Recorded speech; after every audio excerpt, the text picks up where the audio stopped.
asante kwa Mungu na wakaribisha nyote katika jina la Yesu Kristo. Karibuni sana katika nyumba hii.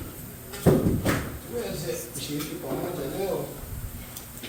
Tuna kazi nyingi tu, sababu tuna meza ya Bwana, lakini sio dakika nyingi. Chache tu. Na ningeomba kuingia katika neno la Mungu. Tuone. Hebu fungueni Biblia yenu. Ile umebeba Biblia, nani hana Biblia? Ningeomba Mungu atusaidie tuwe tunabeba Biblia zetu.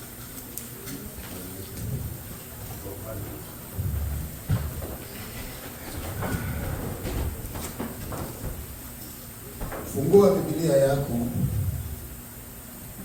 katika kitabu cha Methali 30 kuanzia mstari wa 7 hapo. Methali Proverbs 30 kuanzia mstari wa 7.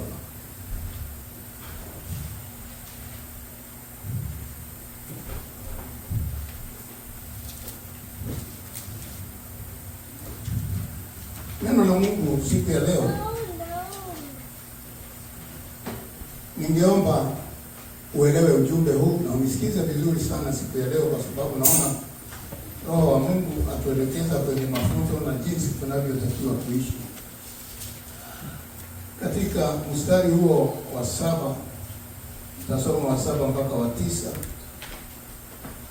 Inasema hivi: mambo haya mawili nimekuomba, usininyime, matatu, kabla sijafa. Uniondolee ubatili na uongo. Usinipe umaskini wala utajiri. Unilishe chakula kilicho kadri yangu. Nisije nikashiba nikakukana, nikasema, Bwana ni nani? Wala nisiwe maskini sana nikaiba na kulitaja bure jina la Mungu wangu. Tuangalie neno lingine katika kitabu cha Isaia 11. Isaia 11. Kuanzia hapo mstari wa 2 na wa 3. Na tunasoma wa kwanza tu ndio uweze kuelewa. Basi litatoka chipukizi katika shina la Yese, na tawi litakalotoka katika mizizi yake litazaa matunda. Na Roho ya Bwana atakaa juu yake, na roho ya hekima na ufahamu, roho ya shauri na uweza, roho ya maarifa na kumcha Bwana. Na furaha yake itakuwa katika kumcha Bwana, wala hata hukumu kwa kuyafuata ayaonayo kwa macho yake, wala hataonya kwa kufuata asikiayo kwa masikio yake. Kwa hivyo wapenzi, nafikiri tutakoma mahali hapo.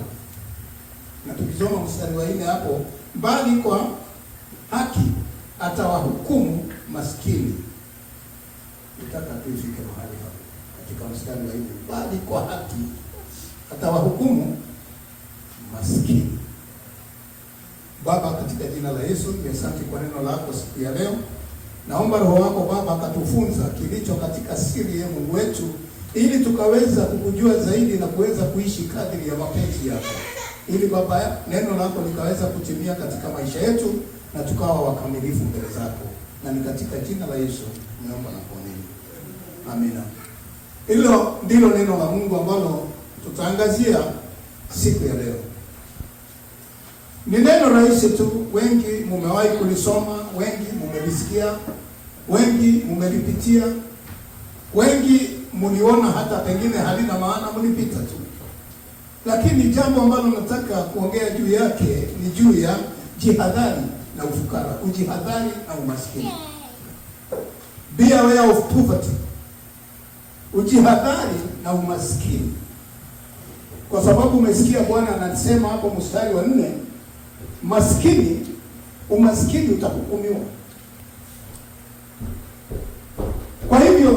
ambalo ningependa tuangalie sana. Neno la Mungu linapokuja, linakuja na uzito wa kiasi fulani. Na katika roho zetu wakati mwingine huwa hatuangalii sana neno katika kati ya mistari linasema nini. Na tukiangalia hapa tunaona ya kwamba kuna wakati Daudi alipitia, Sulemani alipitia hali ngumu sana katika maisha. Nakumbuka huyu mtu wa Mungu alikuwa ametajirishwa kwa mambo mengi tu. Utajiri wake ulikuwa ni mkuu, lakini alifika mahali akashuka. Akaanza kufikiria juu ya mambo ambayo angetaka Mungu ampe. Nakumbuka wakati mmoja katika maisha yangu nilikuwa wakati mwingine naogopa wakati ambapo jua linakuja kuangaza asubuhi. Wakati ambapo inafikia karibu asubuhi, usingizi inapotea kwa sababu sikuwa na tumaini. Mambo yalikuwa magumu, nikiamka sijui kutakuaje, na nilifurahi sana wakati jioni ilipofika kwa sababu nilijua naenda kulala. Bwana asifiwe. Na nyakati hizo nilikuwa mbali na watu wetu, mbali na jambo ambalo ningefanya, mbali na msaidizi ambaye angeweza kunisaidia, mbali na kwa yule ningeweza kuongea naye. Sikuwa na jambo. Ijapokuwa wakati mwingine nilikuwa na rafiki yangu mmoja ambaye alikuwa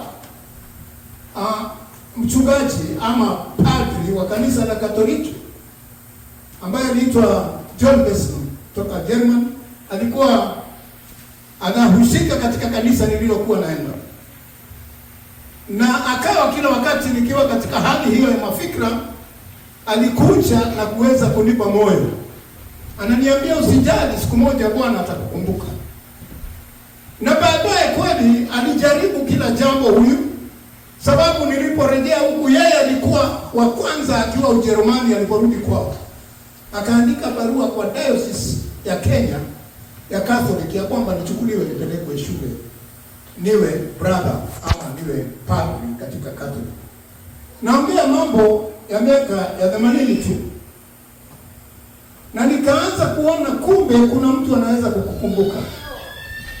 Lakini habari ile ilikuwa ndani yangu sana ni umaskini na ufukara niliokuwa nao wakati ule. Umaskini ambao ulikuwa umeniandama, ambao shati ilikuwa moja, longi moja, kiatu moja. Na kiatu hiki kilikuwa ni hizi za sports. Nilikuwa nimenunua pale mpakani wa Ethiopia wakati nilikuwa namna nzuri. Na sasa kukiwa na joto kinakuwa joto, natoa sweat na kinanuka na hauna nafasi. Ufukara, umaskini ni mbaya wapenzi. Na si hiyo tu, kulifika wakati hata wakati mwingine hauna riziki ya kutosha. Unaona watu wale mnaishi nao karibu, unaona wanakula miti ya mkoma. Sijui kama unajua mkoma, kuna watu wanaishi kwa kula mti wa mkoma. Inaitwa dong tree. Miti inamea kando kando ya mito katika jangwa na inatoa matunda magumu tu. Na hii matunda ndiyo hawa wanakula, hawana chakula kingine. Wakati wanakula wanakunywa maji. Na maisha ilikuwa nasema sasa hawa nikiishi nao na niko hapa, nitaishia wapi na mimi si mmoja wao. Na nilikuwa katika dini kabisa. Angalia, dini inaweza kukupoteza. Ukadhani upo na kumbe haupo. Dini inaenda kila wakati. Jumapili, Ijumaa na tubu, nilifanya naambiwa umesamehewa, sema rozari mara 10 nini namna hii, sala ya Bwana na mambo kama haya. Lakini ufukara haukutoka. Mpaka wakati ambapo niligundua wapenzi, siri ni kujuana na Mungu, si kukaa katika dini. Kwa sababu hata sasa nikiwaambia tuna dini yetu hata hapa, lakini wengi wanakaa katika ile dini inaitwa Rehoboth. Hii dini inaitwa Rehoboth ni ya kutuunganisha pamoja, lakini kuna kumjua Mungu ndani ya Rehoboth. Ukiwa pale Rehoboth, tafuta rafiki, kwa sababu Mungu tu ndiye anaweza kukuondolea ufukara. Suleiman alikuwa na dini ya Wayahudi ya baba yake. Kumbuka wakati ambapo wamejenga hekalu kubwa tu, na hii hekalu ilikuwa na kila kitu alichohitaji, lakini alikuwa hajakutana na Mungu. Alikuwa katika dini ya baba zake, kina Ibrahimu, kina Isaka na kina Yakobo. Na unaweza kuwa unaishi katika hiyo dini, unafikiri upo na haupo, kwa sababu haujatafuta kiini cha hiyo dini. Nini unataka katika hiyo dini? Hakuna haja ya kila Jumapili unaenda kanisa, hata unajilazimisha na hauna chochote. Yaani wewe unakaa katika maisha, hauelewi kesho itakuwaje. Ni lazima mtafute Mungu, maana yake muweze kukutana naye, maisha yako ibadilike. Ili lazimu nimtafute Mungu. Suleiman ilimlazimu atafute Mungu. Na siri aliyopitia ni hii moja, ambaye ilimleta karibu na Bwana, ijapokuwa maandiko ni magumu sana. Sababu alipozwa na kitu kingine ambako raha yake iliingia kule. Anasema ya kwamba Bwana, ninakuomba sana yake. Angalia hapo mstari wa 7. Katika hiyo Methali anasema ombi langu ni kwamba nisife, unipe haya kabla sijakufa. Yaani lazima uwe maombi, kwa sababu hii dunia tunaenda, hatutakaa hapa milele. Na kule tunaenda ndio kuna kazi, kwa sababu huko ndiko tutamkuta baba yetu. Ndipo atatuelekeza miaka isiyo na hesabu. Akasema ninaomba. Lazima uwe mwombezi, mtu wa Mungu. Siri ni hiyo. Hata ukiwa unaona umetosheka na kile ulicho nacho, bado kuwa mwombezi. Akaomba, akaambia Mungu, ninaomba kabla sijakufa usinyime haya mambo matatu. Akayaweka hayo mambo matatu ambayo nasema ni mawili, kwa sababu imeandikwa mawili yanaenda pamoja ukiangalia, lakini ni matatu. Mambo haya ni muhimu sana katika maisha yako. Mambo haya ni muhimu sana kuyaweka maanani, kwa sababu ndio yatachukua mamlaka katika ubongo wako. Sababu huu ubongo usipotawaliwa na neno la Mungu, hakuna wakati tofauti. Mambo yatakuwa ni magumu tu. Jambo la kwanza akaomba, akasema nini? Ninaomba. Na ni kabla sijafa. Hili jambo hauombi kwa muda tu. Unaomba, unaambia Mungu, kabla sijaondoka hii dunia, mambo haya matatu, Baba, unisaidie kuyajua. Jambo la kwanza akasema, uniondolee ubatili na uongo. Uniondolee ubatili na uongo. Mtu mbatili ni mtu wa kujipenda tu. Mtu anajipenda, mambo yake ni yake tu, hatari wengine. Ubatili mambo, hata ukiwa na hela zako hauwezi kumsaidia mwenzio. Wewe ni yani hela zako, pesa zako, umami ulio nayo unayafunga kibindoni tu. Yani unaficha, wengine wanaficha chini ya nini, wengine wanatumia mifuko tu asili, wengine wanaficha kwenye matiti, wengine yani kuficha vitu zako. Mtu batili, mtu mbaya ni maisha kwa Kiingereza.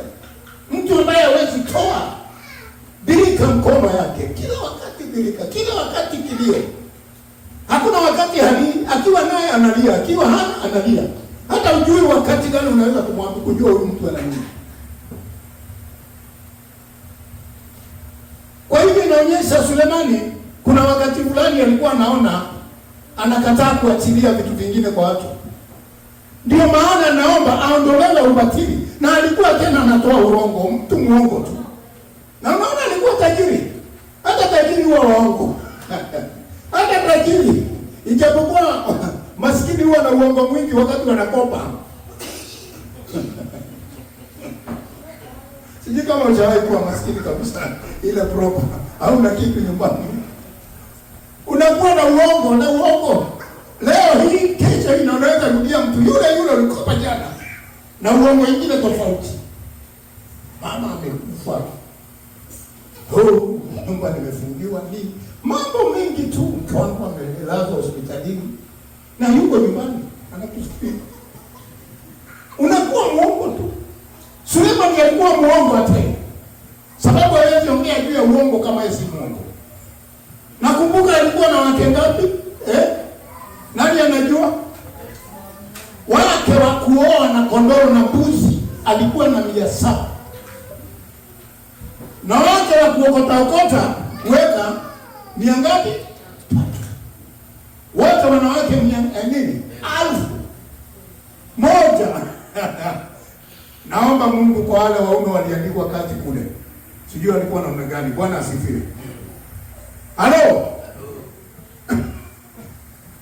Lakini hakutosheka, alikuwa anatoa uongo. Sababu alitaka asipigwe na adui. Akioa huyu mke kutoka Misri, huyu kutoka wapi, Phoenicia wapi, baba zao na majeshi hawatampiga. Na ndio ufalme wake ulitulia, kwa sababu ukienda kumpiga unakumbuka mtoto wako ameolewa huko. Mwingine ameolewa huko. Kwa hivyo aliweza kutawala kutoka mto wa Farati mpaka mto wa Nile. Quietly, lakini alikuwa mwongo kwa sababu wote aliwadanganya ameoa kwa kupenda, na kumbe ni uongo. Ni kwa sababu ya nia yake mwenyewe asije akapigwa. Alikuwa mwongo tu. Halo? Wakati mwingine unatoa uongo na unafikiri Mungu unamdanganya, unafikiri Mungu hayuko hapa, ama yule unayeenda kumkopa unamdanganya, unafikiri yeye ajui. Yaani wakati unaenda kukopa mtu uone yule mwingine ndio mjinga sana. Yule unayekopa kutoka kwake. Lakini ni mtu kama wewe anaelewa. Anajua leo anakuja kupigwa soga, hata akikuona ukija tu kipitia pale, anajua leo nitaitishwa mkopo. Kuna mahali hata ukienda mtu anayezoea kukopa wakati wote kwa uongo, wakimwona dirishani wanafunga milango, wanasema mwambie hatupo, wanaambia mtoto wapi hatupo, leo tumeenda safari, kwa sababu wamekuzwa. Naomba watu wa Mungu tusiwe waongo. Na uongo ni kwa njia nyingi. Hata Daudi mwenyewe wakati mwingine alidanganya. Unakumbuka wakati ambapo anafuatwa na Sauli, anataka kuuawa, akaenda kwa mfalme wa Akishi. Akajifanya nini? Akajifanya mwanadamu, anatoa mate na televisheni na mwanadamu. Uongo ili aweze kukubali. Kuna uongo ya kuokoa na kuna uongo wa kuharibu. Kwa yote ni uongo. Na hii yote uongo na ubatili huletwa na umaskini. Sababu hauwezi kukausha pesa unayepewa na wiki nyingine utapata, na unajua ni Mungu anakupa na unakaushia kama hauogopi umaskini. Bwana asifiwe. Ni umaskini inasababisha tuwe na ubatili na tuwe waongo. Kwa sababu hata mwongo halipati madeni. Sijui kama unajua namna hiyo. Mtu mwongo akikopa usitarajia kulipe. Na ndio mimi huwa sikopeshi mtu pesa. Ukija siwezi kukukopesha. Nakwambia una haja gani kama ninaye? Ukiniambia ile una haja naye, nakwambia ninapata kiasi hii, enda ukatafute hiyo nyingine mahali pengine. Kwa sababu nikikukopesha itanilazimu kuja kukutafuta. Na lazima tutakuwa maadui, kwa sababu ukiniona hautataka kulipa, kwa hivyo utakuwa ukinipotea. Tumekosana kwa sababu ya kukusaidia. Wakati mwingi mimi sipendi, hata mtu wangu anajua, namwambia tupee huyo mtu ile kitu anataka kama tunaweza, na tujue sisi amekopa. Lakini tusimwambie kitu tunyamaze. Asipolipa na amekuja na jina ya kukopa, hawezi kuja kukopa tena kwa sababu anajua hajalipa hiyo. Kwa hiyo umemweka kando. Hawezi kuja tena. Lakini wewe roho yako unajua ulimpa tu. Bwana asifiwe. Na ukanyamaza. Praise the Lord. Sababu na wewe ukiweka mambo ya kukopesha watu ndani ya roho yako, kila wakati utakuwa unawakimbiza barabarani. Kuna hii? Hata mimi nilikuwa nakopa. Iko wakati mambo ilikuwa blue, nakopa kwa rafiki yangu mmoja. Na tangu wakati huo mpaka sasa yeye ni rafiki yangu. Akinipitia chochote nampa, kwa sababu wakati huo sikuwa na yeye alikuwa naye. Nilikuwa nakopa na hobi shati. Ambia acha nivae leo. Nionekane nadhifu kidogo. Ananipa. Ile kitu niliogopa ni nguo za ndani. Hello. Amen. Bwana asifiwe. Hizo ndio siku haikuhodhi, lakini shati na suruali ilikuwa na hodhi, lakini narudisha. Tena narudisha kama nimefua. Hello. Kwa hiyo wapenzi, kuna mambo yanayoleta mambo mengi. Ogopa umaskini. Ndio hasa nia pale na kupeleka na kuambia ogopa, jihadhari, tahadhari na hali ya ukosefu. Ni mbaya sana. Na zaidi mahali kulipo. Jambo hilo ni la kwanza. Na jambo la pili ni ya kwamba wala utajiri unilishe, ya? Wala utajiri, yaani usinipe utajiri, usinipe umaskini sana, na usinipe utajiri. Yaani usinifanye maskini sana kiasi kila mtu ananijua barabarani mimi ni maskini. Kwa sababu wakati mwingine unapungukiwa huwa wewe ni maskini. Na anasema tena usinipe utajiri, kwa sababu tena kuna shida ya kuwa tajiri sana. Wakati umekuwa tajiri sana, ati kila kitu unakaa unapiga simu, niletee gari fulani ipakiwe hapo kwangu, kwa kutoka kwa wale ambao dealers. Hiyo gari naitaka, leta kwangu.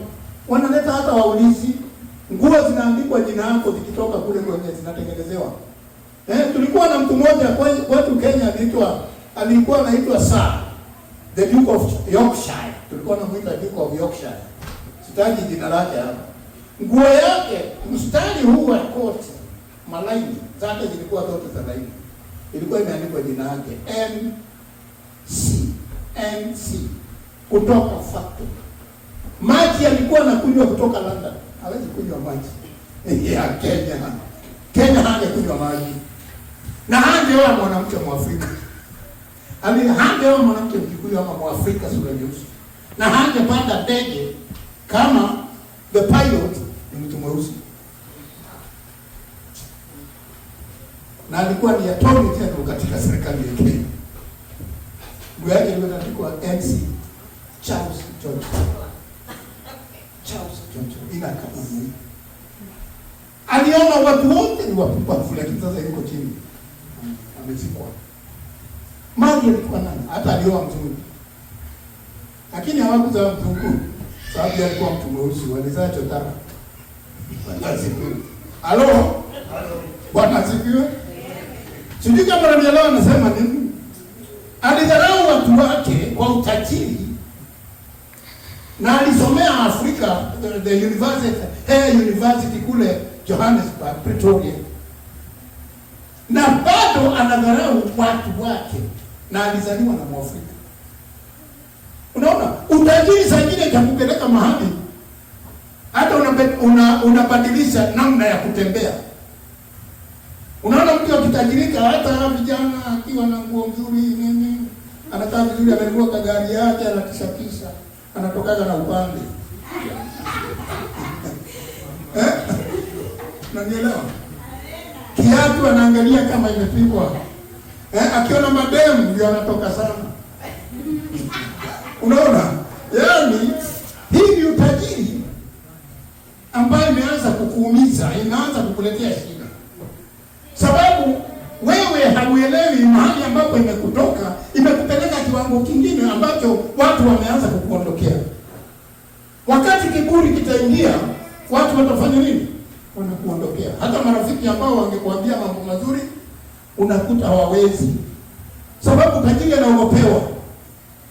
Na hata tajiri nikwambie, hawezi ona kwanza wakati wa uchaguzi kukifanywa kampeni, magari kipita huko kipiga kelele hapa. Na matajiri hawapigaji kura. Sio kama ushajua hivyo.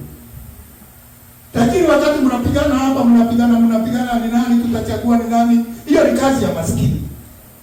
Tajiri hapigaji kura, mkigombana muuane anapanda ndege. Anaondokea muuane kidogo. Sio kama unanielewa.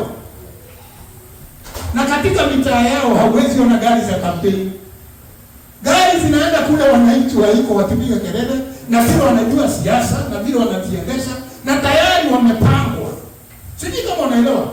Utajiri ni kitu kinakutenga na watu wengine. Usipoangalia vizuri. utajiri ambao unaweza kuutawala. Halo? Yaani utajiri wako utawale. Utautawala namna gani? Wapende wenzako, penda jirani yako kama ujipendavyo mwenyewe. Aliye dhaifu jaribu kumuinua. Bwana asifiwe. Jaribu kusaidia kwa jirani yako. Na huo ni utajiri wa kufaa. Wakati ambapo utasikia jirani yako anaongea mambo mazuri kuhusu wewe. Wakati unaona jirani anakula meza moja na wewe. Sijui kama ushawahi kubeba mtu hata kwa gari yako, kwa sababu wengi una magari. Mtu huyo kama hana gari, akiingia gari yako anakaanga na upande. Huyo mtu kwa uoga. Unaona? Sijui kama unanielewa.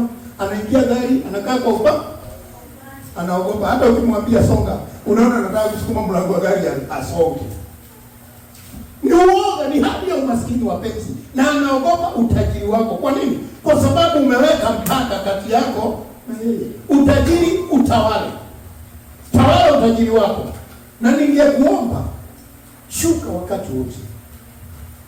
Na ujue ya kwamba wewe ukianza kuona kama wewe ni tajiri, wewe si tajiri. Watu wengine ndio wanatakiwa kuona utajiri wako, sio wewe. Halo? Ukiona ya kwamba wewe unajifanya tajiri, wewe mpumbavu tu. Hata nikwambie neno lile linafaa, wewe ni mpumbavu. Kwa sababu wewe haujui umetajirika kiasi gani. Kuwa na shamba ama jambo lingine, hiyo si utajiri. Kuna watu wanatumia, wakati wao wanalia plot ya 50 by 100, kuna watu wanaweka maelfu zinakaa swara na sungura na wengine. Very rich. Wakati unalia gari moja, kuna watu wanaleta gari za sports, wanapea watu. Halo? Na wanatembea na watu. Praise the Lord. Jaribu kuwa mtu wa kiasi. Na hapo ndipo Mungu atakuondoa, kuongezea.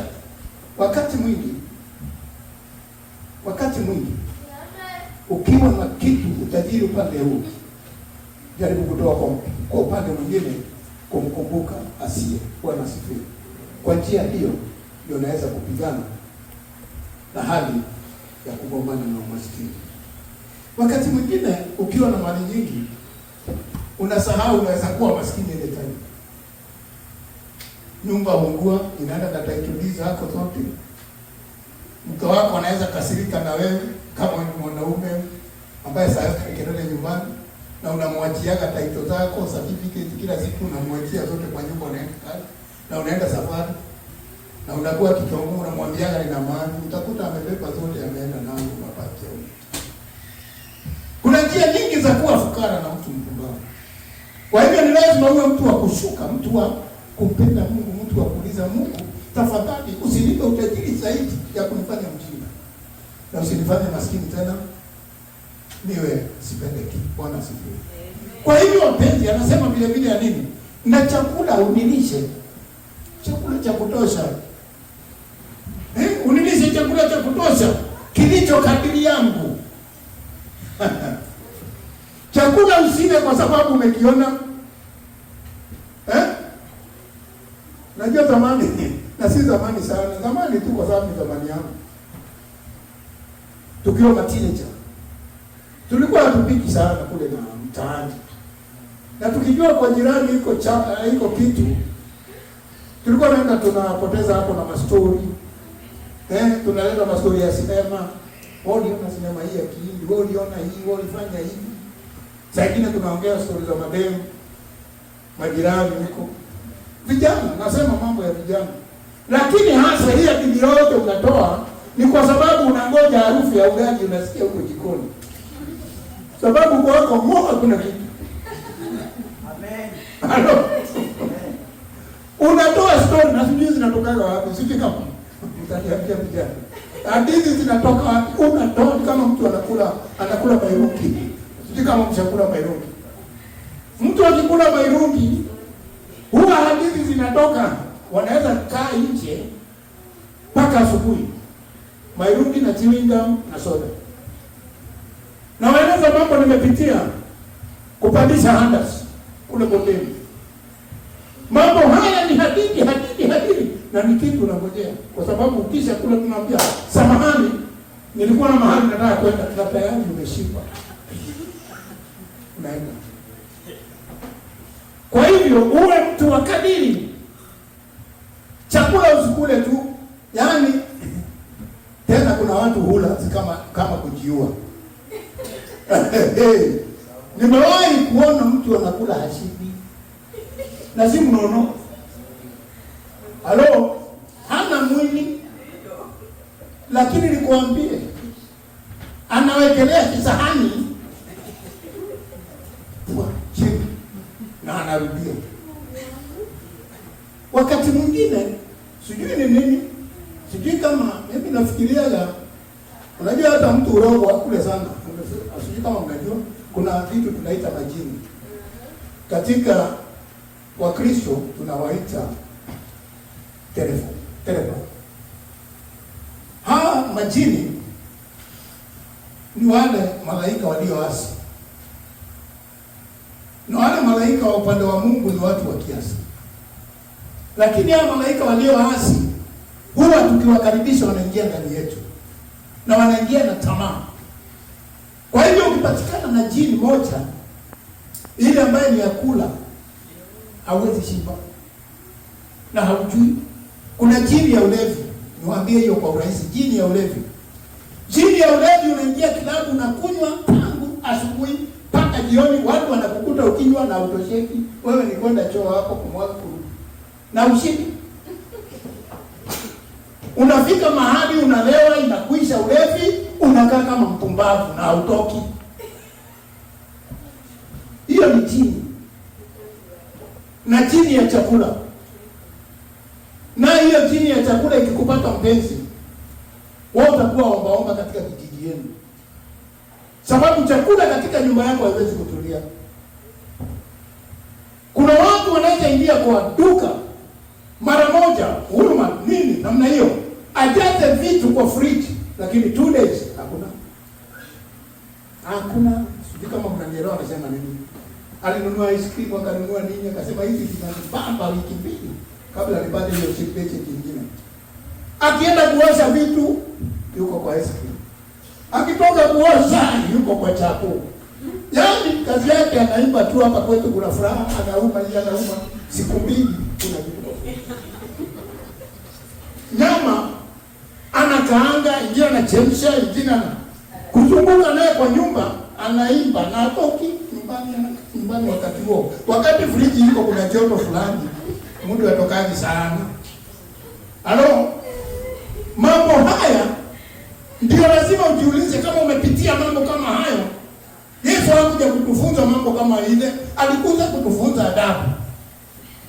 Biblia inatufunza jinsi ya kuishi vizuri na kutawala mafikira yetu katika kitabu cha Warumi 12. Kwa hivyo wakati unaona unakula kwa sababu iko mtu hawezi weka chakula, akikula sahani hata ashibe katikati. Atasema wacha nimalize itaralaje hapa, badala ya uweke ule kitu riziki. Unakazana usiku kucha ulali toilet. Sababu haujui kujipanga. Unasahau kesho ni siku. Kesho ni siku utahitaji. Ndio maana Suleiman alikuwa na nyingi sana. Alikuwa na kila kitu, meza yake, hebu soma katika kitabu cha Wafalme. Ilikuwa ng'ombe na mbuzi zinachinjwa maelfu kila siku. Lakini unaona naomba Mungu unipe chakula cha kadiri yangu ile yanitosha. Ni vizuri wapenzi tuwe watu wa kiasi. Watu wa kiasi. Ukikula usikie umeshiba, usijilazimishe kula. Weka kwa sababu ya kesho. Sababu kula sana tena, na hii najua wengi wapendelei kula sana inaleta umaskini. Ukizoea kula sana huwezi kutawala tumbo yako. Inataka nini? Sababu hakuna pesa itatulia mfuko yako. Hakuna hela itakaa mfuko wako kama wewe mlafi. Ukipita hapo unaona hiyo ni mzuri, hiyo ni mzuri. Wiki moja tu umepata paycheck yako, hakuna. Mtu mlafi hawezi kutajirika. Kwa sababu lazima uwe na wakati wa kujinyima. Na si atuende cha. Na mimi najua watu wengine wanafunga hata siku moja hata bila kunywa maji. Kwa hivyo wapenzi, kuwa mtu wa kadiri. Suleiman akasema, Bwana, nilishe chakula cha kadiri yangu. Usiwe unakula chakula kwa sababu kimepatikana. Kula kwa sababu umesikia njaa. Halo? Kula chakula kwa sababu umesikia njaa, si kwa sababu ati umeona chakula. Chakula tunakula ili tuweze kuishi. Na jambo lingine ni kwamba nisije nikashiba na nikafanya nini? Nikakukana, nikasema Bwana ni nani? Wala nisiwe maskini, nisije nikaiba. Kwa hivyo wakati ukikosa chakula unaweza kukana Mungu. Kuna watu wengine sana wanatusi Mungu wakati njaa iko. Na Mungu yuko wapi? Yao nina njaa. Toto wanalala. Wapenzi, kuna wakati ambapo utapita katika jangwa. Ukiwa Mkristo, kuna siku ambayo Mungu anakupitisha katika jangwa. Zaidi wakati anataka uombe na haupendi kuomba. Kuna watu wengine hawapendi kuomba ya kujifunga. Mungu anaweza funga njia ya chakula yako. Hata ikiwa watoto wako na bwana wako na mke wako wanakula nyumbani, wewe ukijaribu kula unasikia utaki. Ukila unaenda kutapika, ukila unasikia ikaiwa. Wakati huo ni wakwenda jangwani. Ni wakati wa kuomba. Uombe ujue Mungu ana mpango gani. Usije ukaambia Mungu umkane, umwambie na Mungu uko wapi, umaskini umezidi ama magonjwa yamezidi ama ninapitia hali gani. Uwe mtu wa kiasi, omba Mungu akupe mambo matatu yaliyo ya kiasi. Na anasema ya kwamba usije ukawa tena maskini. Unajua ukiwa maskini utaiba tu. Na Mungu anasema tuombe namna hiyo, tusifike kiwango hiyo ya kuwa wezi. Lakini kuna wezi ambao ni wezi wa kuiba tu, yani ni tabia na mila. Lakini niwaambia wapenzi, ukiwa mwizi, maisha yako si mazuri. Mimi nilikuwa na ndugu zangu kazi, naita nani? Mabinamu. Na tulikuwa jamii moja tu. Ni jamii lakini ni mabinamu. Na leo mabinamu ni nani? Cousins. Na hawa tukiwa shule walipendelewa sana na yule aliyekuwa anatuangalia. Sababu walikuwa watoto wa kijana wake. Na mimi nilikuwa mtoto wa msichana wake. Kwa hivyo kuna wazazi wanabagua hii mbili. Watoto wa kijana wake wanawapa kila kitu, wanawapenda sana, wanasema hii ni damu yangu. Na watoto wa binti zake wanasema hawa ni wako wenyewe, hawa si wetu. Sisi kama mnanielewa mimi nasema nini? Kwa hivyo katika hiyo boma kutakuwa na upendeleo. Wale watoto wanazaliwa na upande wa vijana wanapewa vizuri. Hawa wengine upande wa msichana wakienda kwenye nyanya yao, shosho yao nani, wanapewa vibaya, ndio wanawapewa. Watoto wako wao sawa sawa. Watoto wako Bwana asifiwe. Na usipendelee watoto wapenzi. Sababu hiyo ndio dalili moja ya kuanza wizi katika boma yako. Hao vijana walikuwa kitu ikiweko kwa nyumba, haenda pale wanakuja wanachukua. Nenda kula mandazi. Jioni ikifika wanakuja wanaambia, "Nenda. Hii nini alichukua hapa motori?" Anasema ni huyu. Yaani mimi sasa. Ninalimwa. Ninachunwa. Lakini nilikuuliza sikufa. Niko. Lakini nilikwambia mwisho wake. Unajua nini litendeka kwa hao? Vijana watatu. Mmoja alikatwa prison, walikuwa wanajulikana lazima waingie huko wakati wote. Wakitoka wanajulikana within a few days watakuja. Walipigwa na polisi, mili kaharibika. Mmoja akakatwa mguu, mwishowe akakufa. Hakusoma, alikataa shule tukiwa shule. Yule mwingine wa pili alikaa, mwili yake ikaharibika. Na kuna jamii na yakafa. Roho ya mwizi. Yule mwingine lakini anatembea barabarani kama mtu amekwisha. Mungu akampa watu. Sababu alilelewa mbali kidogo. Na kuambia nini? Jihadhari sana. Wakati utaona kwa nyumba yenu, nyinyi vijana, nyinyi wa mama, nyinyi wazee, sababu hata wazee saidini wanaingiaga vibeti ya wake zao, wanaiba wa mama wakitoka nje kidogo. Anaingia kwa kibeti ya mama, anaangalia kama kuna hela, anachota vitu. Achana, hiyo si yako. Wewe mke, achana na pesa za mume wako, chukua, ndio ni yenu, lakini sema umechukua, usikae kama roho ya wizi. Sababu kuna watu waibia waume zao, kuna watu wanaibia wake zao. Na kuna watoto, kwa Kiingereza naita vidole yao the fingers of fate. Toka tu kidole, hiyo lazima irudi na kitu. Wezi tu kwa nyumba. Na ukimuuliza anakuambia ni eti. Hiyo roho ni mbaya. Jizoeze kula kilicho chako. Na ukitaka kingine omba. Ndio maana siwendi hata akiwa na nyingi. Akasema hata yeye akiwa tajiri anaweza kuiba. Kwani hamuoni matajiri wanaiba mashamba? Hamuoni matajiri wamekuwa wezi kupindukia, mnaita ufisadi? Sio ufisadi hiyo, mnaita ni wizi. Ni jina tu mnabatiza ufisadi, lakini ni wezi. Kwa hivyo wapenzi, mjihadhari na mambo haya. Na ndio Bwana anasema, ukisoma hapo katika kitabu ambacho tumesoma Isaia, kuna mambo hilo unatakiwa kuwa nayo ili uweze kufaulu na uweze kukaa vizuri.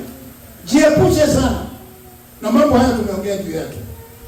Jifunze kukaa na kilicho chako.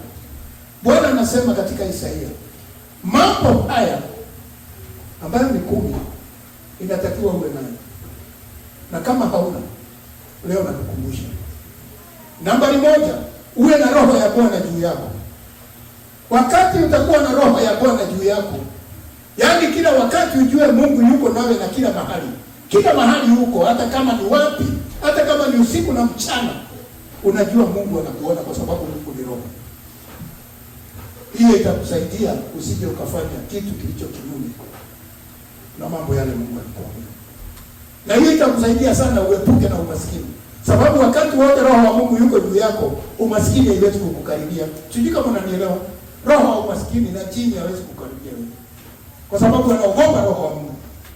Na jambo la pili, uwe na roho wa hekima. Roho wa hekima si kuingilia mambo ya watu wanapoongea unakuja unajifanya mjuaji, hapana. Sikiliza kwanza, ujue utaingilia mahali gani. Ukikuta watu wanaongea, usiwe mtu ya para saa yote. Unanielewa? Ngojea usikize mahali wamefika. Ukisikiza mara 2 3 utajua wamefika mahali fulani. Sasa wakikualika naona sasa wakati wewe tayari umesikia mafikira yao na yako, sasa unajua utaingilia wapi. Bwana asifiwe. Kwa hivyo uwe na roho ya hekima. Kuna wengine wakikuta watu wakiongea, hawa ndio nambari 1. Hata unasemaje nyinyi hamjui, mimi najua, wanaanza kuingilia mambo na hawajui. Usiingilie mambo ambayo hujui. Kuwa mtu wa hekima. Hekima inatokana na Mungu. Watu wana roho wa Mungu. Jambo lingine, uwe na roho wa ufahamu. Fahamu ni nani aliye rafiki yako. Fahamu ni nani ndugu yako. Fahamu ni nani ulio naye. Fahamu ni nani anaweza kukusaidia. Hapana tembea na kila mtu. Hapana sikiza kila hadithi. Wewe elewa na kila jambo. Jaribu kuwa mwelewevu. Watu wengine wanaelewa, unaona watu wanafanya hivi, unakuta unafanya na unaingilia. Na ujui walianza kufanya hiyo kwa nini? Wewe unaingia tu, watu wanakuambia twende njia hii, naona wafuata. Unaenda wapi? Kuwa mtu wa ufahamu. Mtu akikwambia kitu, fikiria kwanza. Kwa nini amekuambia hivyo? Anataka mfanye nini? Matokeo yake ni nini? Fahamu hilo jambo vizuri. Usiwe mtu wa kuingilia. Kuna watu tu wakisikia kitu, twende huko tunaenda, twende huko tunaenda. Utajikuta umeingia kwa taabu na wale wanavuka kwa sababu walijua wanaenda wapi. Nimeona watu wengi wameitwa kwenda mahali fulani. Marafiki na wajua, wengine wamekufa kifo cha huruma sana. Wanaenda wanakuta kumbe hawa walikuwa wamepanga wizi. Wanataka uwe mmoja wao ndio watakupa vitu na wao waweke mahali. Hata ukiletewa kitu na mtu atumwekee na haujui vizuri. Hata kama unamjua ni rafiki yako, uliza ni nini. Bwana chukua tu konto ya kitu, niwekea hii nitakuja kuchukua. Unachukua kama nani? Utakutwa. Utakaa jela miaka yote au kujua. Unaweza pewa bangi hapa na mtu. Nichikie hiyo na mtu. Sasa hiyo polisi wanakuja, mlikuwa pamoja kuja kwa mfuko yako. Jifunze hata kuangalia gari yako, nani mmekaa na yeye. Halo, wacha niwafundishe. Sababu wengine naonaga saa nyingine hamjui mambo. Mtu anaweza ingia kwa gari yako, akae unampa lift. Lakini kwa kiti aache msokoto ya bangi ama dawa 2-3 tablet za kulevya. Akiona polisi mbele afinyilie kwa gari yako kwa kiti yako. Na atoke hapo. Gari yako ikisimamishwa baadaye na labda yeye atakufinyia. Yeye labda ndiye anataka uondolewe sasa. Anasema kwa gari yake iko dawa za kulevya. Najua yeye uuza. Na ikiangaliwa kweli itakujwa na tafadhali hautakiokoa. Amteni hautakiokoa. Sababu imepatikana kila wakati jua linani unampa rifiki na sisemi. Mimi nakwambia kwa sababu najua ni muhimu. Mimi hata hapa hata tukienda toka Mixon lazima nijue wewe ni nani. Ingie kwa gari yangu nikupe rifiki. Sije ukaniweka kwa tabu. Najua lazima uwe mshiriki wa kanisa yetu. Lazima uwe mtu tumetembea naye na nikujua. Kaa gari hata wa vijana kaeni twende. No problem. Lakini mtu sijui hawezi kuniomba lift hapo barabarani nisimame. Hata kama anawaka kama jua, hata kama kuna nyesha, ile mvua yenyewe nimkuta ananyeshewa, siwezi simama Amerika. Wewe wacha niwafunze. Utafunza mwingine mwenda wa simu alikuwa anakojea mtu ya kuua. Utakumalizia kwa gari yako. Kuwa mtu mwenye ufahamu. Uwe na roho ya ushauri. Uwe mtu anaweza kuwa counsel, mtu anaweza kushauriwa. Kama hujui jambo, uliza uweze kujua. Kama hujui, uliza wale wanajua wakueleze. Bwana asifiwe. Na uwe mtu ambaye anaweza. Mtu ambaye anaweza fanya kazi, mtu ambaye anaweza kufanya kazi na mikono yake, wacha kuwa kupe. Sijui kama mnajua kupe. Acha mchezo hapo. Mwache kuwa kupe. Kupe ni ile tunaita kwa Kiingereza parasite. Kana umana ng'ombe kana kwama pale mpaka wakati katanona kanaanguka. Na akianguka atakufa. Ni ile yani unafyonza mwingine tu, unafyonza wengine. Wewe ni mtu dadia, mtu yani vitu za wenyewe unapenda sana. Na zako haupendi watu wakaribie. Kuwa mtu ambaye ana uwezo, fanya kazi kwa mikono yako, uweze mambo yako. Bwana asifiwe. Sababu hata Mungu anasema nitabariki kazi ya nini? Ya mikono yako. Kwa hivyo usiwe mtu wa kufyonza wengine damu. Kufyonza ni nini? Kunyonya ni nini? Kunyonya. Usiwe namna hiyo. Kwa hivyo na uwe na roho ya maarifa. Roho ya maarifa, uwe msomi na nini? Uwe unasoma Biblia, uwe unasoma mambo mengi, uwe unaelewa. Kuwa mtu ambaye anaelewa na mambo, usikae tu namna hiyo. Mambo ya kukaa katika ulimwengu wa kiungu, hautaki mtu mjinga. Unataka mtu ambaye anaelewa. Soma neno la Mungu ama sikiza injili. Kama hujui kusoma, fungua redio, injili sikiza. Sikiza neno la Mungu. Uwe na hekima, uwe na maarifa ya mambo ya Mungu. Usije ukadanganywa. Unajua siku hizi kumekuja manabii wengi sana wa uongo. Sasa hivi nikiwaambia nataka niwamwagie maji hapa, kuanzia leo mtapata magari kutoka Japan. Unaona mambo wamekuja na wazee. Leta title, leta nini, wengi wamenyang'anywa mali zao Kenya. Na nchi zingine najua hata Kongo. Kuna wahubiri naona wanasemekana Kongo wamefinya watu sana. Wamekula mali ya watu, wamenyang'anya. Injili ambayo ni ya kunyang'anya, saa yote ni kuitisha pesa. Nikiwa hapa, mtoe pesa, mtabarikiwa. Usipotoa utakufa maskini. Mungu anasema leo, wewe unipe 5,000, wewe ndio utalipa nyumba yangu mwezi hii. Hao ndio manabii wako siku hizi.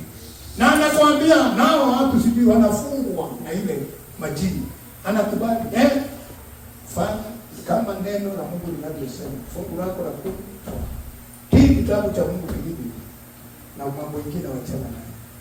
Mchungaji ambaye anaitisha pesa kila wakati wachana naye. Huyu anatafuta hela. Halo? Ninawaambia nikiwa katika madhabahu, mimi siitishi pesa. Na wafunza kukaa katika njia za Mungu. Ukitaka kubarikiwa, Mungu anasema fanya hivi na hivi. Usipofanya hiyo ni juu yako. Bora mimi nimesema kiti cha enzi, Bwana ataniuliza namwambia nilitenda, mimi niliongea. Na katika ulimwengu wa kiroho itapatikana maneno niliyonena kama siku ya leo. Bwana sifiwe. Ukweli watu wajue, uwe na maarifa. Ukitaka kukaa vizuri katika katika ulimwengu wa kiungu na dunia hii kabla hujafa. Tenda mapenzi ya Mungu. Na usitende kitu kingine tofauti na Mungu, kwa sababu hiyo ni yako. Bwana asifiwe. Na uangalie sana hawa watu ambao wanakudanganya, hauna maarifa. Roho, uwe na roho ya kumcha Mungu. Uwe na roho ya kumcha Mungu. Watu wengine hawamchi Mungu. Wanamcha Mungu wakiwa kanisani tu hapo. Akitoka pale nje, atakuita jina yote iko chini ya jua. Kwa hivyo, uwe mtu ambaye unaogopa Mungu hata mahali ulipo, kana Mungu. Na ukijua umetenda ama umeongea vibaya, tafadhali kuwa mtu wa kutubu kila wakati na kuongea na Mungu wako kila wakati, kwa sababu tuliambiwa ninaomba, unaanza mambo yako yote na maombi. Basi Mungu hatahukumu wale ambao ama yale ambayo unayoona. Ukishakuwa mwaminifu na mambo haya, neno la Mungu linakuambia ya kwamba Mungu hatahukumu wewe kwa sababu ya kuona. Halo, sio kama unanisikiza vizuri hapa. Nataka ufunuliwe, wengi hawaelewi mahali hapo. Mungu hata kuhukumu ikiwa na mambo hayo. Nani? Hata unajua bado uko katika uhai. Sasa hivi unaenda unaona huyo mzee ni mzuri, huyo natamani huyo demu ni mzuri, huyo kitu hicho ni kizuri, ningependa. Hiyo ndio Mungu anakuambia hata kuhukumu kwa kuona. Kwa sababu kuona utakuwa unaona kila wakati. Lakini kwa sababu wewe umekaa katika utukufu wa Mungu na roho wa Mungu juu yako, yeye hata kuhukumu ati uliona nini, ukaona nini. Utaona, na wakati mwingine unatamani, sio? Kwa sababu macho yanaona. Macho hayawezi kosa kuona kitu kizuri. Halo? Yataona tu, lakini ukiwa na Mungu anasema hata kuhukumu kwa hiyo, ati kwa sababu uliona. Na anakuambia tena hata kuhukumu kwa sababu ya kusikia. Ati kwa sababu ukisikia story, ukasikia namna hii, hiyo hata ukisikia na ingine hata ikakuvuta ingine ya upendi, Mungu hata kuhukumu kwa hiyo. Hata wakati mwingine utasikia mambo mengine upendi kusikia. Kwa mfano kama sasa internet ina mambo mengi. Unaweza fungua simu yako tu mara moja unaona mambo hukutaka kuona. Andikia. Na umesikia ile inaitwa tujui TikTok, tujui nini. Mambo hayo yako. Na simu ziko zingine zina pop. Ukifungua tu ina pop, kitu ina pop tu. Mungu anasema hata kuhukumu kwa hiyo. Kwa hivyo usiogope ati niliona, nilisikia hapana. Ikiwa wewe ni mtakatifu, kwa hayo mambo nimekuambia na tumesoma katika Isaia 11. Mungu amesema hata kuhukumu, na anasema atawahukumu maskini. Neno la Mungu linasema sio kama umeelewa vizuri. Hata kuhukumu kwa kuona, hata kuhukumu kwa kusikia, kwa sababu unakaa ukimcha Mungu. Lakini atahukumu maskini. Niliogopa sana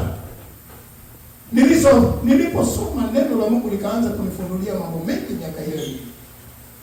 Nikajua kumbe nikiwa maskini nitahukumiwa, sitaingia katika ufalme wa Mungu. That's what it means. Maskini atahukumiwa.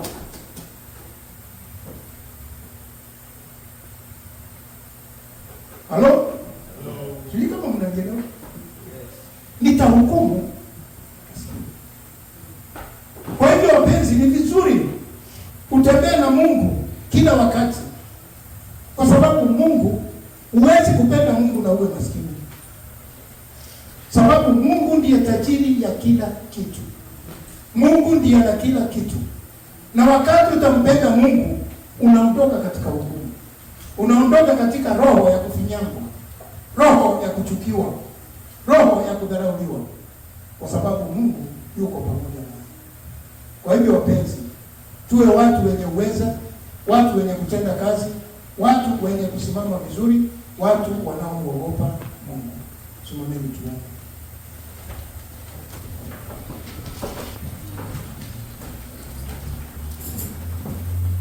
Mambo ambayo watu wanapitia ni mambo magumu, mambo ambayo wakati mwingine inaleta shida sana. Ni juu yako kila wakati unakuwa na kioo cha kuangalia mahali umepita na mahali umefikia, na unajua mahali unapoenda. Wakati Suleiman anaomba namna hiyo, alijua siku zake zimeenda sana. Na ndio akasema, tafadhali Bwana nisaidie kabla sijafa, hayo mambo unipe matatu hayo niweze kukaa. Na hatujui kesho itakuwaje, hatujui itakuwa namna gani, sababu kila siku tunapata ripoti, magari yamegongana, mambo mengine, na tunaomba kinga ya Mungu iweze kutukinga kila wakati tukiwa hivi. Acha tuombe. Mungu Baba, katika jina la mwana Yesu Kristo, tuko mbele zako asubuhi hii Bwana, kwa mawaidha yote uliyotupa Bwana, kwa sababu ni neno lako, neno la uzima, neno ambalo linatuhuisha, neno ambalo linatuweka katika wokovu wako, ya kwamba Baba tukikukaribia nao utatukaribia. Umetuambia Baba tukutafute madamu unapopatikana.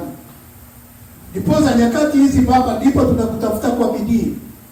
Tunaomba Mungu wetu uweze kuturehemu kwa kila njia, uweze kusaidia roho zetu na nafsi zetu, ili Baba kila wakati tukukaribie zaidi. Uwe Mungu ambaye anatulinda wakati wa furaha, wakati wa taabu, wakati wa dhiki, hata wakati Baba tunayopitia yale yasiyosemekana. Ni asante Mungu, saidia ili tuweze kufikisha siku zako Bwana, na tuweze kuonekana katika ufalme huo, sababu hiyo ndio tumaini yetu kubwa, ya kwamba tukiwa katika ulimwengu huu ambao ndio unayetupisha Baba, tutafika wakati wa kukaa nawe Baba utaturehemu na tutakuwa na furaha kwako milele. Ni asante Baba, saidia roho zetu Bwana, tuweze kuepuka na mambo yale unatuambia tuepuke nayo. Tuweze kujihadhari Baba na tahadhari ya wale ambao wanaweza kutuambukiza mambo ambayo Baba unatukana. Ni asante Baba, tuongoze hatua zetu Bwana, ubariki mikono yetu, bariki hata na macho yetu tunapoangalia chochote Baba. Wacha Baba unakigeuza kinakuwa baraka kwetu. Ni asante Baba, tupe mazuri ya kusikiza Bwana, tuongeze maarifa Bwana, ili tuweze kuchunja yaliyo ya muhimu katika maisha ya kila mmoja wetu. Ni asante Baba, saidia vijana wetu, saidia na wasichana wetu, saidia na watoto wetu Bwana, saidia na wazee na wamama na wote walio katika kongamano hili Bwana, wakumbuke wa nyakati zote Mungu wetu, wanapokuita unawasikia. Baba ni asante kwa sababu wewe ni mwingi wa rehema na unatupenda Bwana. Ni asante, tumeomba Baba yetu tukijua umetusikia, na ni katika jina la Yesu tumeomba na kuamini. Amen. Unaweza keti kidogo.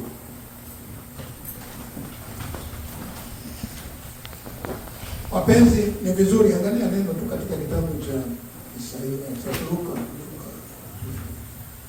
Luka 22.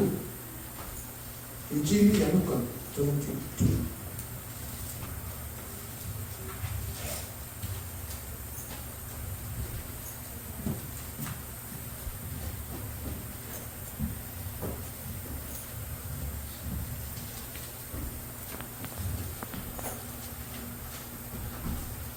Tukianza pale mstari wa 14, nitasoma mstari wa 14 sababu tunaenda meza ya Bwana. Vizuri mnajua vile Bwana alivyosema kuhusu meza yake. Hata saa ilipofika aliketi chakulani, yeye na wale mitume pamoja na akawaambia, nimetamani sana kuila Pasaka hii pamoja nanyi kabla ya kuteswa kwangu. Kwa maana nawaambia ya kwamba siili tena hata itakapotimizwa katika ufalme wa Mungu. Hapo akapokea kikombe, akashukuru, akasema, twaeni hiki mgawanye ninyi kwa ninyi, maana nawaambia ya kwamba tangu sasa sinywi mazao ya mizabibu hata ufalme wa Mungu utakapokuja.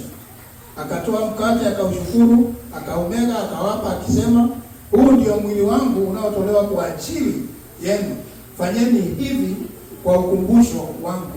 Kikombe nacho vivyo hivyo baada ya kula, akisema, kikombe hiki ni agano jipya katika damu yangu inayomwagika kwa ajili yenu. Kwa hivyo wapenzi, neno la Bwana linatuongoza tufanye nini? Wakati ilifika siku ya Alhamisi,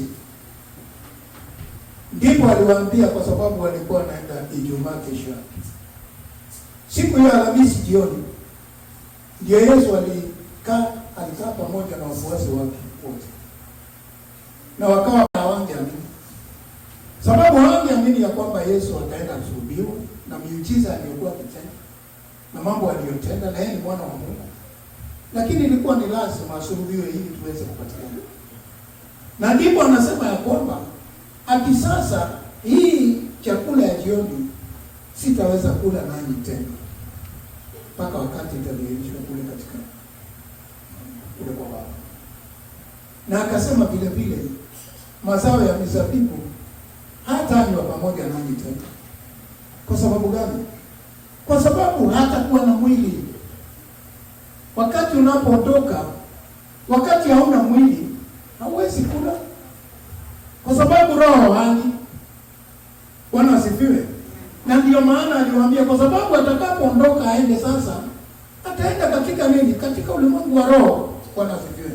Na hakuna haja ya chakula huko, hakuna haja ya mizabibu, na hata wakati tutakapotoka hapa ulimwenguni hatutakuwa na haja hiyo vitu. Bwana asifiwe. Hata chakula kitamu hatutatamani, kwa sababu tayari tutakuwa katika ulimwengu wa roho, tunaenda huko.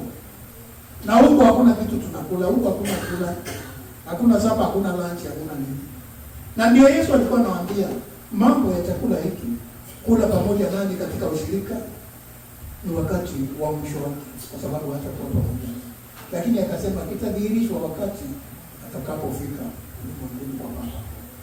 Kwa hivyo wapenzi, nawaambia nini? Aliweza kuketi nao kwa sababu mambo ya mwili ilikuwa imefika mwisho. Atasimama awe dhambi, afanyike dhambi, huo mwili utapigwa, utafanywa mambo mabaya, damu itamwagika, kila kitu kitakuwa hakipo tena, sababu hata damu itarudi kwenye mchanga, itakwisha yote. Kwa hivyo hakuna wakati utafika mwingine tena wa kuwa namna hiyo. Hata siku ya mwisho naye karibia ile tunangojea sana. Yesu hatakuja atiari. Anapokuja kunyakua kanisa atakaa angani tu, sababu ni roho. Nasi ndio tutageuzwa tufanane na yeye. Wale watakuwa hai, na wale watakuwa tayari wamelala, tayari watakuwa ndani yake. Hivyo ndivyo tunafunzwa katika kitabu cha Wathesalonike wa pili 4:13 kwenda mpaka 18. Kwa hivyo wapenzi, nitujue ya kwamba wakati tunakaribia meza ya Bwana, ujue ya kwamba alituambia ni kwa sababu ya ukumbusho wake. Anatuambia muwe mkila mkate huu kwa kunikumbuka mimi. Ni ukumbusho wa Yesu. Mkumbuke kazi aliyofanya, kwa sababu usiku huo alikutwa usiku akiomba katika Getsemani. Na ndio ile mgao, kuna mambo mengi ambayo tutafunza polepole. Mgao wa 3 na 5 na 7 hapo Getsemani kulikuwa mgao wa 3, yaani aliomba mara 3 katika Getsemani. Na Biblia inaenda na mgao huo 3, 5, 7. Na wakati anasema sitakuwa hapo na nyinyi, fanya hivi kwa ukumbusho wangu. Ni juu yako wewe mjua Mungu, unakumbuka kazi hiyo. Na kama ulikuwa unaenda kutenda dhambi unasema sitafanya. Kama Yesu hakutenda dhambi, hata na mimi sita, inakuongeza nguvu katika wokovu. Wakati unakumbuka aliyekuokoa, wakati unakumbuka mambo aliyopitia, hata ukiingia katika majaribu unakumbuka mara moja. Bwana asifiwe.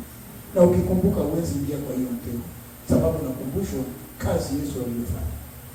Na vile vile wakati tunapokunywa kikombe hicho, unakumbuka hiyo ni damu yake. Na hiyo amesisitiza sana. Ukiangalia sana kwa kikombe, anasema kikombe nacho hivyo hivyo, baada ya kula akisema kikombe hiki ni agano. Mkate sio agano, lakini kikombe amesema ni agano jipya katika damu yangu. Wakati unakunywa hiyo, unajua mfano wa damu ya Kristo, na ikiingia ndani yako inakuponya.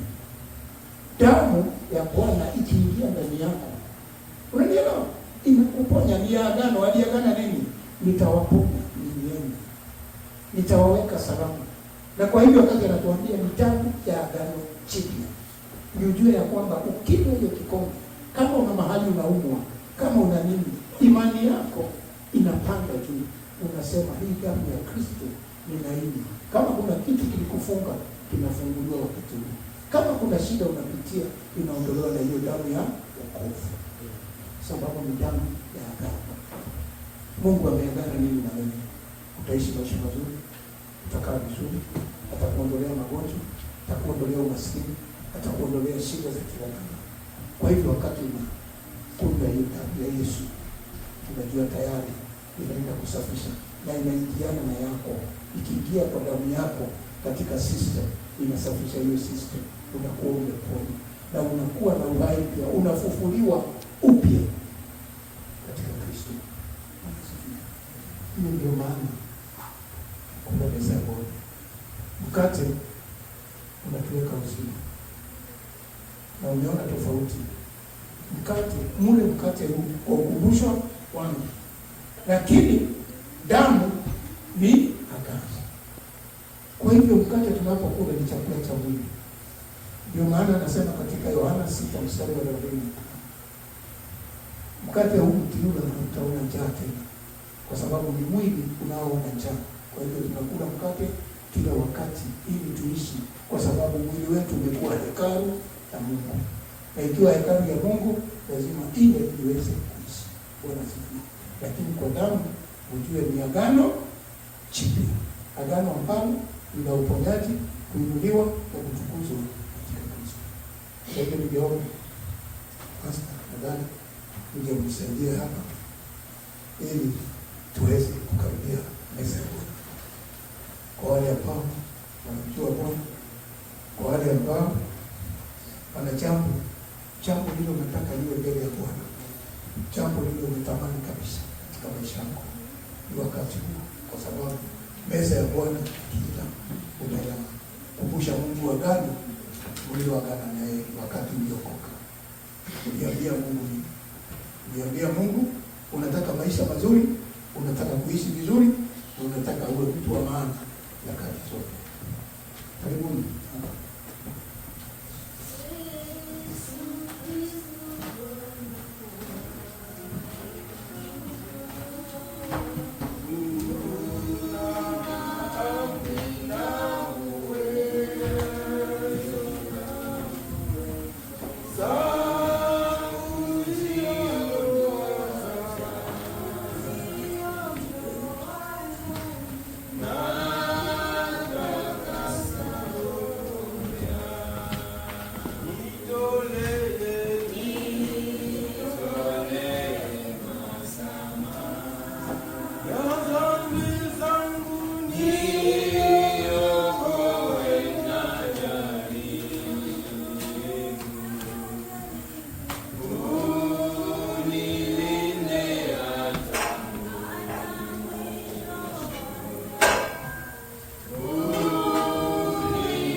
Karibuni.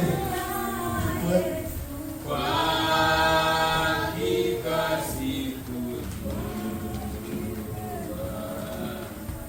wewe na upendo wako, nitolee masamaha,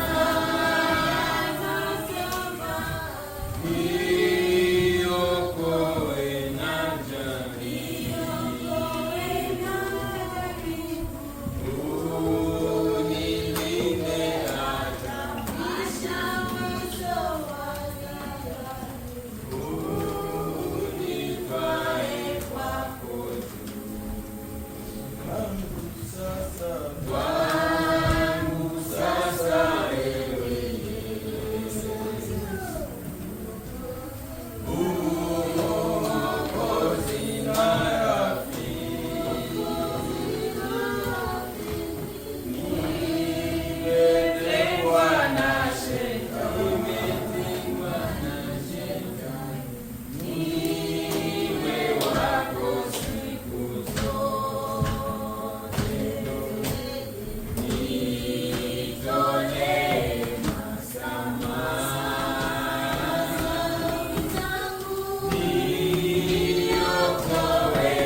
mbele ya Bwana, alisikia neno la Bwana jioni ile, tukiwa na wafuasi wake. Wakati huu tukiwa pamoja, ushirika wetu chini ya mamlaka ya Yesu Kristo, tukiwa ndio kichwa cha kanisa. Nitoa mkate, akaumega, akainua, akaubariki na akasema, twaeni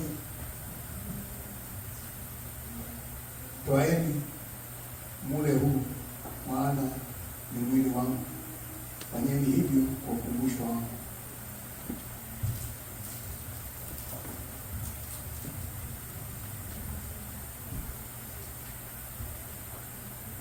Karudi, kachukua kikombe cha divai, kakibariki, akasema, hii ndio damu ya agano langu, nyweni ukumbusho wangu.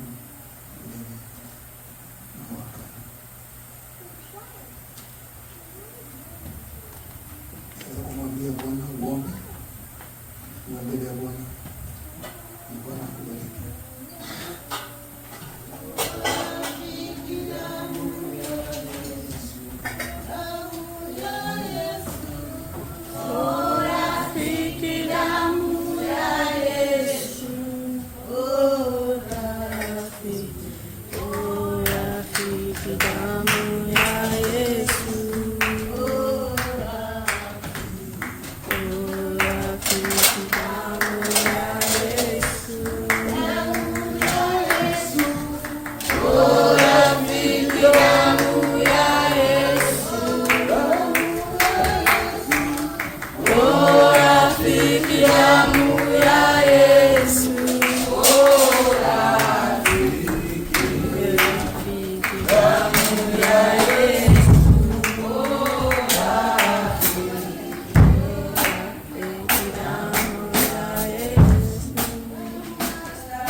Asante Mungu Baba, katika jina la Bwana Yesu Kristo.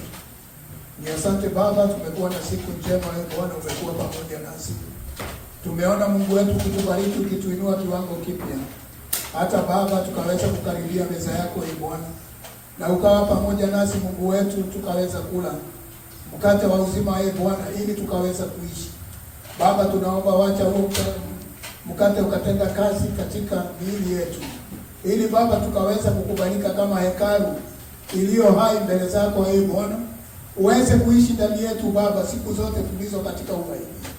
Baba, uweze kutukumbusha mapenzi yako na jinsi Baba ulivyoangikwa msalabani, na mwili wako Baba ukaweza kuwa unapigwa na mijeredi mingi Baba, ili tukaweza kupata ukombozi.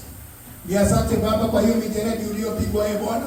Baba, tuliweza kupata uponyaji, na ndipo damu yako Baba tunayoinywa Bwana inatuletea Baba katika agano lako ya mambo yote uliyotuahidi ya kwamba utatubariki, utatuinua, utatuweka viwango vipya, utatuondolea magonjwa, utatuondolea adui zetu, na utatufungulia milango Bwana hata iliyofungwa na chuma Baba, yote utatufungulia katika jina la Yesu, na utafanya mito katika jangwa Bwana, ili tuweze kuwa hatutakosa maji katika uzima huu tunaoishi katika ulimwengu huu.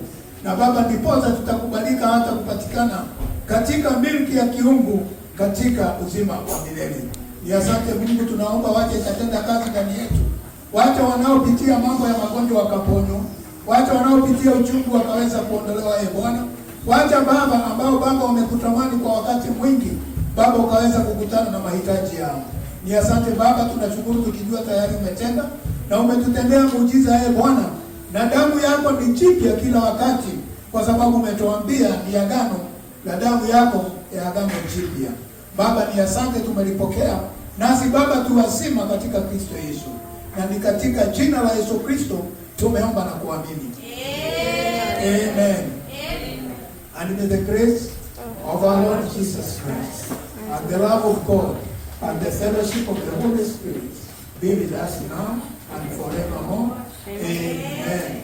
Salimia mwenzako, mwambie tutakaa katika ushirika wa Bwana. Mungu awabariki sana.